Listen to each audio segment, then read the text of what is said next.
Mga kanukis, ito yung sisiyo natin. Malapit na mag 1 month, ibabacteria flushing natin. Dapat every month nagbabacteria flushing na tayo.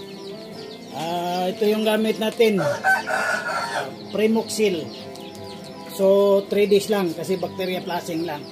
So lalong-lalo na sa tag-ulan. Yun yung technique natin mga kanukis para hindi madali ng sakit yung manok natin. Ganito lang, timpla lang natin 3 days straight.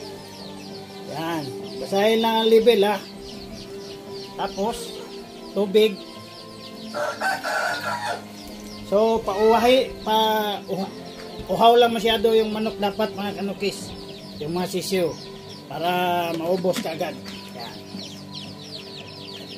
Yan yung mga sisiyo natin.